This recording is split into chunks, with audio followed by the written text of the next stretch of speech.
Hello, എന്തൊക്കെയുണ്ട് വിശേഷം? എല്ലാവരും സുഖമായിട്ടിരിക്കുന്നു വിചാരിക്കുന്നു.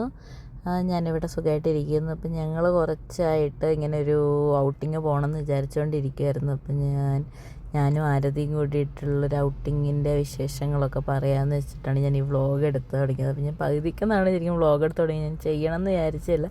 പിന്നെ ഞാൻ വിചാരിച്ചു ഓക്കെ അതൊരു വ്ളോഗായിട്ട് ചെയ്യാമല്ലോ എന്നുള്ളത്. അപ്പം ഞങ്ങൾ കുറേ മാസങ്ങളായിട്ട് പ്ലാൻ ചെയ്തുകൊണ്ടിരിക്കുന്നതാണ്. പക്ഷെ അത് ഇപ്പോഴാണ് സെറ്റായി വന്നത്. അപ്പം ഞങ്ങൾ ജസ്റ്റ് ഒന്ന് ഇവിടെ ടൊറൻറ്റോയിലൊരു ഷീനിൻ്റെ പോപ്പപ്പ് ഇങ്ങനെ ഒരു പരിപാടി നടക്കുന്നുണ്ടായിരുന്നു, ഒരു സെയിൽ പോലെ. അപ്പോൾ അത് ജസ്റ്റ് ഒന്ന് കണ്ടിട്ട് എന്തെങ്കിലുമൊക്കെ ഉണ്ടോ നോക്കാമെന്ന് വെച്ചിട്ട് അങ്ങനെ അത് പോയായിരുന്നു. പക്ഷേ അങ്ങനെ കാര്യമായിട്ട് നമ്മൾ ഓൺലൈനിൽ നോക്കുന്ന അത്ര ഒരു ഇതൊന്നും അവിടെ കണ്ടില്ല. പിന്നെ ഞങ്ങൾ ജസ്റ്റ് ഒന്ന് കയറി. പിന്നെ അത് അവിടെ നിന്ന് ഇങ്ങനെ ജസ്റ്റ് ഇങ്ങനെ ഫോട്ടോ ഒക്കെ എടുക്കാനുള്ള ഓപ്ഷൻ ഉണ്ട്, അപ്പോൾ അതൊക്കെ എടുത്തു. പിന്നെ ഞങ്ങൾ നേരെ ഒന്ന് കഫേയിൽ കയറിയിട്ട് എന്തെങ്കിലുമൊക്കെ കുടിച്ചിട്ട് ബാക്കി എന്താണ് പ്ലാൻ എന്നൊക്കെ തീരുമാനിക്കാമെന്ന് വെച്ചിട്ട് ഞങ്ങൾ നേരെ അങ്ങനെ ഈ ഒരു കഫേയിൽ കയറി. പിന്നെ ഇപ്പം കാനഡയിൽ സമ്മറൊക്കെ സ്റ്റാർട്ട് ചെയ്തുകൊണ്ട് പിന്നെ കോഫി ഒന്നും കുടിക്കണം, നമുക്കൊരു അടിപൊളിയായിട്ടൊരു ജ്യൂസോ അല്ലെങ്കിൽ സ്ലഷൊക്കെ കുടിക്കാമെന്ന് വെച്ചാൽ അങ്ങനെ ഞങ്ങൾ എന്താ പറയണ്ടേ, ഒരു ജ്യൂസും സ്ലഷൊക്കെ ഓർഡർ ചെയ്തു. അപ്പോൾ അതൊക്കെ അങ്ങ് കുടിച്ച് ഞങ്ങളിങ്ങനെ ഒരു പ്ലാനൊക്കെ ഇട്ടു. അപ്പോൾ ഞങ്ങളിങ്ങനെ ഇരുന്ന് വർത്തമാനം പറഞ്ഞുകൊണ്ടിരിക്കുമ്പോൾ ഞങ്ങൾക്ക് തോന്നി അവിടെ നമുക്കിവിടെ ടൊറൻറ്റോയിൽ ഒരുപാട് സ്ഥലങ്ങളുണ്ട് കാണാൻ വേണ്ടിയിട്ട് ആക്ച്വലി. അപ്പോൾ അതിൽ ആർട്ട് ഗാലറി ഓഫ് ഒണ്ടാരിയോ കാണാൻ പോകാമെന്നുള്ളൊരു പ്ലാൻ ഇട്ടു. അപ്പം അങ്ങോട്ടേക്കുള്ളൊരിത്, അപ്പോൾ അവിടെ ഇരുന്നുകൊണ്ട് തന്നെ ഞാൻ ജസ്റ്റ് അത് ബുക്ക് ചെയ്തു. നമുക്കത് ലൈബ്രറി കാർഡ് വെച്ചിട്ട് ബുക്ക് ചെയ്യാൻ പറ്റും. അപ്പോൾ എൻ്റെ മുന്നത്തെ വ്ളോഗ്സൊക്കെ കണ്ടിട്ടുള്ളവരാണെങ്കിൽ ഞാൻ ഫസ്റ്റ് ഇട്ടിട്ടുണ്ടായിരുന്നു എൻ്റെ long video actually royal Ontario museum കാണാൻ വേണ്ടിയിട്ട് പോയിട്ടുണ്ടായിരുന്നത്. അപ്പോൾ അത് ആക്ച്വലി ഇതുപോലെ ലൈബ്രറി കാർഡ് വെച്ചിട്ട് നമുക്ക് ഒരുപാട് സ്ഥലങ്ങൾ ഫ്രീ ആയിട്ട് പാസ് നമുക്കത് ത്രൂ എടുത്തിട്ട് നമുക്ക് ബുക്ക് ചെയ്തിട്ട് പോകാൻ വേണ്ടി പറ്റും. അപ്പം ശരിക്കും പറഞ്ഞു കഴിഞ്ഞാൽ മുൻകൂട്ടി നമ്മൾ ബുക്ക് ചെയ്യണമെന്നാണ്. അതിന് അതല്ലെങ്കിൽ ഇപ്പോൾ ഒരു മന്ത് എൻഡിൽ മന്ത് പകുതിയൊക്കെ ആകുമ്പോഴേക്കും ചിലപ്പോൾ ആരെങ്കിലുമൊക്കെ ബുക്ക് ചെയ്തവർ ക്യാൻസൽ ചെയ്യുകയാണെങ്കിൽ ആ സ്ലോട്ട് ഓപ്പൺ ആയി കഴിഞ്ഞ് നമുക്ക് എന്നേരം അവൈലബിലിറ്റി ഉണ്ടെങ്കിൽ നമുക്ക് അത് കാണാൻ വേണ്ടി പോകാം. ഇല്ലെങ്കിൽ മുൻകൂട്ടി നമ്മൾ മാസങ്ങൾ മുന്നേ ബുക്ക് ചെയ്തിട്ട് അത് നമ്മൾ നോക്കിയിരുന്നിട്ട് ബുക്ക് ചെയ്യണം. അപ്പം ഞങ്ങൾ അവിടെ ഇരുന്ന് സംസാരിക്കുന്നതിനിടയിൽ ഇത് ഞാൻ ചുമ്മാ നോക്കിയപ്പം ഈ ആർട്ട് ഗാലറിയിലേക്ക് ഇന്നത്തേക്കുള്ള പാസ് കണ്ടു. പിന്നെ ഒന്നും നോക്കിയില്ലെന്നാൽ പിന്നെ അത് കാണാൻ പോകാമെന്ന് വിചാരിച്ചിട്ട് ഞങ്ങൾ ആദ്യം അത് കാണാൻ വേണ്ടിയിട്ട് പോയി. പിന്നെ ഹിസ്റ്റോറിക്കലി ഇതൊക്കെ കണ്ട് ആധികാരികമായിട്ട് പറയാനൊന്നും എനിക്ക് അറിയാൻ പാടില്ല. അപ്പം ഞങ്ങൾ രണ്ടുപേരും ഓക്കെ ഇത് കാണാം, ഇതൊക്കെ കാണുന്നതിനൊരു രസമുണ്ടല്ലോ എന്ന് കരുതിയിട്ടാണ് ഞങ്ങൾ കയറിയത്. അപ്പോൾ യൂഷ്വലി എൻ്റെ കയ്യിൽ ആ പാസ് ഉള്ളതുകൊണ്ട് അത് ജസ്റ്റ് കാണിച്ച് കഴിഞ്ഞാൽ നിങ്ങൾക്ക് ആ ടിക്കറ്റ് തന്നു. അപ്പോൾ അത് ജസ്റ്റ് സ്കാൻ ചെയ്തു. ഞങ്ങൾ നേരെ ഇങ്ങനെ ഓരോ ഭാഗങ്ങളായിട്ട് കണ്ടു തുടങ്ങി. അപ്പോൾ ഒരുപാട് ആർട്ട് വർക്ക് ഉണ്ട്. എനിക്കൊന്നും അതിലിപ്പം ആസ് പെർ ഞാനൊന്ന് ചുമ്മാ ഇതിന് വ്ളോഗിന് വേണ്ടി റിസർച്ച് ചെയ്ത സമയത്ത് തന്നെ കണ്ടത് ഒരു 1,20,000 ആർട്ട് വർക്ക്സ് ഉണ്ട് അതിൻ്റെ ഉള്ളിൽ. അത് മൊത്തം നമ്മൾ കണ്ട് കഴിയുമ്പോൾ എണ്ണത്തൊന്നും ഇല്ലല്ലോ, പക്ഷേ അത്രയും ഓരോ വിധത്തിലുള്ള ആർട്ട് ഫോംസും ആർട്ട് വർക്ക്സൊക്കെ അവിടെ ഉണ്ടായിരുന്നു. ഓരോ രാജ്യത്തിൻ്റെതായാലും ഇപ്പോൾ ഫ്രാൻസ് ആയാലും കാനഡയത് തന്നെയുണ്ട്. പിന്നെ അതല്ലാതെ ജർമ്മനിയുടേതും ഇങ്ങനെ ഓരോ കലാകാരന്മാർ വരച്ചതും അവരുടെ ഓരോ രീതിയിൽ അവർ ഫോം ചെയ്തെടുത്ത ആർട്ട് വർക്ക്സൊക്കെ ആയിട്ട് ഭയങ്കര ഭയങ്കര അടിപൊളിയായിരുന്നു അത് കാണാൻ വേണ്ടിയിട്ട്. പിന്നെ ഇതിനെപ്പറ്റി കൂടുതൽ ഇൻഡെപ്തായിട്ട് അറിയുന്നവർ പോയി കഴിഞ്ഞാൽ ഞാൻ ഈ പറയുന്നതിനേക്കാൾ കൂടുതൽ നമ്മൾ മനസ്സിലാക്കുന്നതിനൊക്കെ കൂടുതൽ അവർക്ക് ഡെപ്തായിട്ട് മനസ്സിലാക്കാൻ വേണ്ടി പറ്റുമായിരിക്കും. ഇതും അതുപോലൊരു കലാകാരനാണെന്ന് വെച്ച് കഴിഞ്ഞാൽ ആ ഒരു ഈ വരച്ച ഓരോ പിക്ചറിൻ്റെ ഓരോ സ്റ്റേജസ് ആണ് ഇപ്പോൾ ഈ നിങ്ങൾ കണ്ടുകൊണ്ടിരിക്കുന്നതിൻ്റെ. ഓരോ സ്റ്റേജിൽ അത് ഡെവലപ്പായി അതിന് കളേഴ്സ് ആഡ് ഓൺ ചെയ്ത് അതിൻ്റെ ഒരു ഫൈനൽ പിക്ചറായി മാറുന്നതിൻ്റെ ഒരിതാണത്. ആ ഒരു വലിയൊരു ഫ്രെയിമായിട്ട് അവിടെ വെച്ചിട്ടുണ്ട്. അതിൻ്റെ കൂടെ ഇതുപോലൊരു ബുക്കിലും അവരത് ആ ഒരു കലാകാരൻ്റെ ആ ഫുൾ ആർട്ട് വർക്ക്സും എന്താ പറയണ്ടേ ബുക്കാക്കിയിട്ടും വെച്ചിട്ടുണ്ട്. അപ്പം മൊത്തം ഇങ്ങനെ നടന്ന് കാണാൻ പറ്റാത്തവർക്ക് വേണമെങ്കിൽ അവിടെ ഇരിക്കാനും നമുക്ക് സോഫയും കാര്യങ്ങളൊക്കെ ഉണ്ട്. അപ്പം അവിടെ ഇരുന്നിട്ട് നമുക്ക് ആ ബുക്ക് നോക്കിയിട്ടാണെങ്കിലും അതിനെ പറ്റിയിട്ടുള്ളത് ഡീറ്റെയിൽസ് അതിൽ എഴുതിയതൊക്കെ വായിക്കും. അതിൽ ആ കാണുന്നൊരു സ്ക്രീനിൽ അത് ഡിസ്പ്ലേ ചെയ്യുകയൊക്കെ ചെയ്യുന്നുണ്ട്. എനിക്ക് ഭയങ്കരമായിട്ട് ചിലതിലൊക്കെ ഈ ഒരു ഭാഗത്തൊരു യൂറോപ്യൻ ചിലപ്പോൾ ഈ പണ്ടത്തെ പള്ളികളൊക്കെ ഈ ചേർച്ചസിൻ്റെ ഒക്കെ ആ ഒരു ഇതൊക്കെ മോഡലൊക്കെ ഉണ്ടാക്കി വെച്ചത് കാണാൻ ഭയങ്കര രസമായിരുന്നു. അങ്ങനത്തെ കുറേ ആർട്ട് വർക്ക്സ് ഉണ്ടായിരുന്നു. പക്ഷേ എനിക്ക് ഇവിടെ പോയപ്പോൾ ഏറ്റവും കൂടുതൽ അതിൽ ഇൻട്രസ്റ്റിംഗ് അല്ലെങ്കിൽ ഒരു ഭയങ്കര ക്യൂട്ടായിട്ട് തോന്നിയൊരു സാധനമായിരുന്നു ഈ കാണുന്ന ഈ കുഞ്ഞി കുഞ്ഞി കുപ്പികൾ.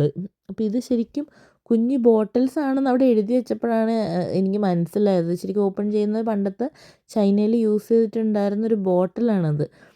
അതെന്ന് വെച്ച് കഴിഞ്ഞാൽ ഈ പൗഡേർഡ് ആയിട്ടുള്ള ടൊബാക്കോ നമ്മുടെ ഈ പുകയിലയുടെ അത് പൗഡേർഡ് വേർഷൻ സൂക്ഷിച്ചുകൊണ്ടിരുന്ന ചൈനയിൽ അവർ യൂസ് ചെയ്യാൻ വേണ്ടി അത് വെച്ചുകൊണ്ടിരുന്ന ഒരു കുഞ്ഞു ബോട്ടിലാണ്. അതിന് ശരിക്കും അടപ്പൊക്കെ ഉണ്ട്, നമുക്ക് തുറക്കാൻ പറ്റുന്ന രീതിയിൽ. പക്ഷെ ഭയങ്കര മിനിയേച്ചർ സൈസിലുള്ള ഒരു സാധനം. അതെനിക്ക് ഭയങ്കര ഇൻട്രസ്റ്റിംഗ് ആയിട്ട് തോന്നി. അപ്പോൾ 5 നിലയിലായിട്ടാണ് ശരിക്കും art gallery of Ontario build ചെയ്ത് വെച്ചിട്ടുള്ളത്. അപ്പോൾ ഓരോ ലെവലിലും ഓരോരോ രാജ്യത്തിൻ്റെതായ ആർട്ട് വർക്ക്സും കാര്യങ്ങളൊക്കെ ആയിട്ടാണുള്ളത്. അപ്പോൾ അവിടുത്തെ ഏറ്റവും വലിയൊരു അട്രാക്ഷനിൽ പെടുന്ന ഒന്നാണ് ഈ ഇൻഫിനിറ്റി മിറേർഡ് റൂം എന്ന് പറയുന്നത്. ഈ പുള്ളിക്കാരിയാണ്, അതായത് ഒരു ജാപ്പനീസ് ആർട്ടിസ്റ്റാണ് ഈ പുള്ളിക്കാരിയുടെ പേരാണ് എഴുതി വെച്ചേക്കുന്നത്. പക്ഷെ എനിക്കത് പ്രൊനൗൺസ് ചെയ്ത് അത് തന്നെയാണോ കറക്റ്റ് പറയാമെന്ന് അറിയാത്തതുകൊണ്ട് ഞാൻ പിന്നെ അത് പ്രൊനൗൺസ് ചെയ്തത് ഒരു തെറ്റാവണ്ടെന്ന് വിചാരിച്ചിട്ട് പറയാത്തത്. അപ്പം ഈ പുള്ളിക്കാരിയുടെ ഒരു കോൺസെപ്റ്റ് ആയിരുന്നു ലെറ്റ്സ് സർവൈവ് ഫോർ എവർ. അതാണ് ആ ഇൻഫിനിറ്റി റൂമിൻ്റെ ആ ഒരു കോൺസെപ്റ്റ് എന്നാണ് അവിടെ എഴുതിയിട്ടുള്ളത്. അപ്പോൾ ഇതാണ് ആ കാണുന്നത്. അപ്പോൾ നമുക്ക് ഇതിൻ്റെ അകത്തൊരു 60 സെക്കൻഡ്സ് മാത്രമേ നമുക്ക് സ്പെൻഡ് ചെയ്യാൻ പറ്റത്തുള്ളൂ. അപ്പോൾ നമ്മൾ ഒരു ലൈനൊക്കെ നിന്നിട്ട് നമ്മൾ കയറി ജസ്റ്റ് നമ്മളൊന്ന് ആസ്വദിച്ച് കഴിയുമ്പോഴേക്ക് ആ 60 സെക്കൻഡ്സ് തീരും. അപ്പോഴത്തേക്ക് അവിടെ ഒരു ആൾ നിൽക്കുന്നുണ്ട്, അവർ നമ്മളോട് തിരിച്ച് പുറത്തേക്ക് ഇറങ്ങാൻ വേണ്ടി പറയും. എന്നിട്ട് മാത്രമേ അടുത്ത ആൾക്കാർക്ക് അത് കാണാൻ വേണ്ടിയിട്ട് അതിലേക്ക് കയറാൻ പറ്റത്തുള്ളൂ. പിന്നെ അത് കഴിഞ്ഞിട്ട് നമ്മൾ ഇതുപോലത്തെ കുറേ കാര്യങ്ങൾ നമ്മുടെ നാട്ടിൽ നമ്മൾ ഈ കടപ്പുറത്തൊക്കെ കാണുന്ന പോലത്തെ ഒരു ഷെല്ലിൻ്റെ പല ഷേപ്പിലും കുറച്ചും കൂടെ വലിയ സൈസിലുള്ള പോലത്തെ ഷെൽസ്, അത് എന്താണ് ആക്ച്വലി അവിടെ പറയുന്നത് എന്നുള്ളത് മനസ്സിലായി. കാരണം അത് വീഡിയോ ആ സമയത്ത് പ്ലേ ചെയ്തുകൊണ്ടിരിക്കുന്നത് വേറൊരു ലാംഗ്വേജിലായിരുന്നു. അപ്പോൾ അത് എന്താണെന്ന് മനസ്സിലായില്ലെങ്കിലും ചുമ്മാ ഒന്ന് കണ്ടു.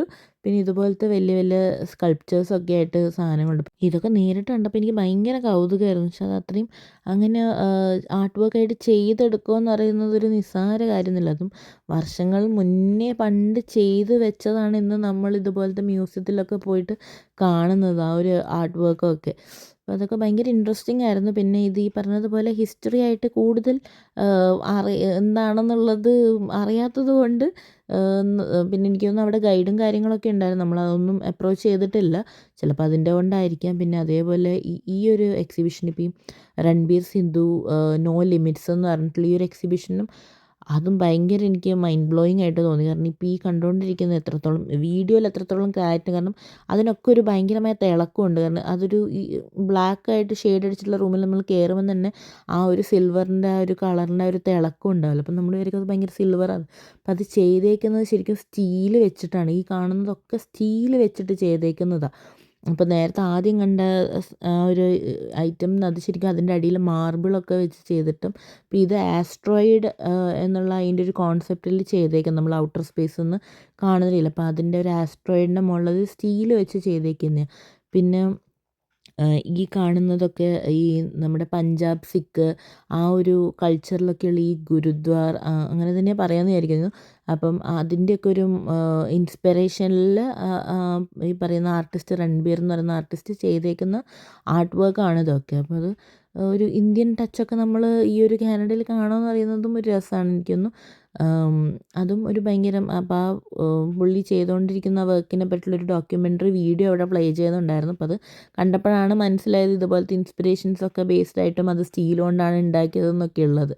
അപ്പം അതുപോലത്തെ കാര്യങ്ങളൊക്കെ ഉണ്ടായിരുന്നു. ഇപ്പോൾ ഈ മ്യൂസിയത്തിൽ 5 നിലയുണ്ടെങ്കിലും 3 നിലകളിൽ മാത്രമേ ഇതുപോലത്തെ ആർട്ട് വർക്ക്സ് ഉള്ളൂ. ഒന്ന് എന്തോ സ്പെഷ്യൽ ഇവൻറ്റ്സ് നടക്കാൻ വേണ്ടിയിട്ടുള്ളത്, പിന്നെ ഒന്നിൻ്റെ വർക്ക് നടന്നുകൊണ്ടിരിക്കുകയാണെന്ന് അവിടെ എഴുതി വെച്ചിട്ടുള്ളത്. എന്തോ എനിക്കൊന്ന് റിനോവേഷൻസ് കാര്യങ്ങളൊക്കെ നടക്കുന്നുണ്ടായിരുന്നു. അവിടെ ഒരു കഫറ്റീരിയ ഉണ്ട്, നമുക്ക് കാപ്പിയൊക്കെ കുടിക്കണമെങ്കിൽ അങ്ങനെയൊക്കെ ചെയ്തിട്ട് പതിയെ ഫുള്ള് കണ്ട് അങ്ങനെ ഒരു റെസ്റ്റിംഗ് സ്പേസൊക്കെ ഉണ്ട്. പക്ഷെ നമ്മളതും കണ്ടു, ജസ്റ്റ് നമ്മൾ ഇറങ്ങി.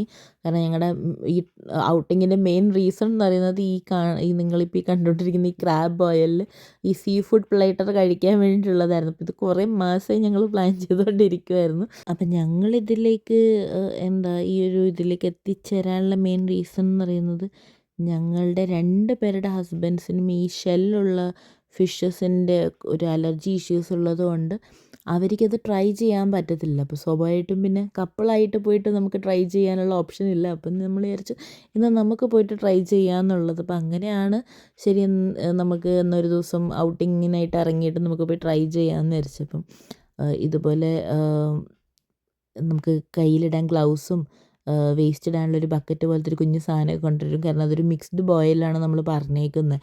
അതിൻ്റെ അകത്ത് ക്രാബും ചെമ്മീൻ, നമ്മുടെ ലോബ്സ്റ്റർ, കല്ലുമ്മക്കായയും ഇതൊക്കെ ഉണ്ടാവും. പിന്നെ ഒരു റൈസും പിന്നെ നമ്മൾ ചൂസ് ചെയ്യുന്ന ഒരു ഫ്ലേവേർഡ് ആയിട്ടുള്ള ഇതാണ്. അതൊന്നുകിൽ മൈൽഡായിട്ടോ അല്ലെങ്കിൽ ക്രീമി ആയിട്ടുള്ള അല്ലെങ്കിൽ കാജു സോസ് അങ്ങനത്തതാണ്. അപ്പം നമുക്ക് ഈ ഒരു കഴുത്തിൽ ഇതൊക്കെ കെട്ടിത്തരും. പിന്നെ അതേ നമുക്ക് അതിൻ്റെ കൂടെ സിസേഴ്സൊക്കെ ഉണ്ട് നമ്മുടെ ഈ ക്രാബൊക്കെ കട്ട് ചെയ്ത് കഴിക്കാൻ വേണ്ടിയിട്ട് പ്രോപ്പർലി. ഗ്ലൗസ് വെച്ചിട്ടാണ് നമ്മൾ കഴിക്കുന്നത്. പക്ഷെ അതൊരു നല്ല കാര്യമാണ്. കാരണം 2 കൈ ഉപയോഗിച്ചിട്ട് വേണം ഇതൊക്കെ നമ്മൾ പൊട്ടിച്ചിടത്തൊക്കെ തിന്നാൻ വേണ്ടി. അപ്പം ഈ ഒരു റൈസ് കിട്ടും. 2 വെച്ചാൽ ഒരു പ്ലേറ്റർ നമ്മൾ ഓർഡർ ചെയ്ത് കഴിഞ്ഞാൽ നമുക്ക് 2 പേർക്ക് സുഖമായിട്ട് കഴിക്കാനുള്ളതാണ്. നമ്മൾ കാണുമ്പോൾ വരെയും കുറച്ചേ ഉള്ളൂ. പക്ഷെ ഇത് തിന്ന് തുടങ്ങി കഴിയുമ്പോഴേക്കും നമുക്ക് മനസ്സിൽ തിന്ന് തീർക്കാൻ വേണ്ടി നമ്മൾ ലാസ്റ്റ് കഷ്ടപ്പെടുമോ എന്നുള്ളൊരു അവസ്ഥ എത്തിയായിരുന്നു. ഇതിൽ ഏറ്റവും കൂടുതൽ പറയേണ്ടത് അവരുടെ ആ ഒരു വേ ഓഫ് സെർവിങ്ങും ആ ഒരു ഹൈജീനും കാര്യങ്ങളൊക്കെ ആയിരുന്നു. അത് അടിപൊളിയായിരുന്നു.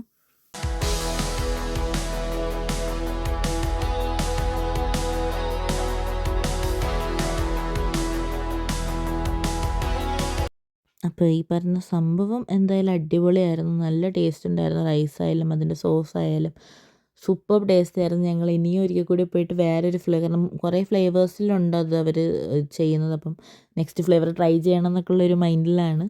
അപ്പം ഈ ഒരു ചെറിയൊരു വ്ളോഗ് എല്ലാവർക്കും ഇഷ്ടപ്പെട്ടെന്ന് ഞാൻ വിചാരിക്കുന്നു. അപ്പോൾ അടുത്തൊരു വ്ളോഗായിട്ട് കാണുന്നവരെ എല്ലാവർക്കും tata bye bye, see U.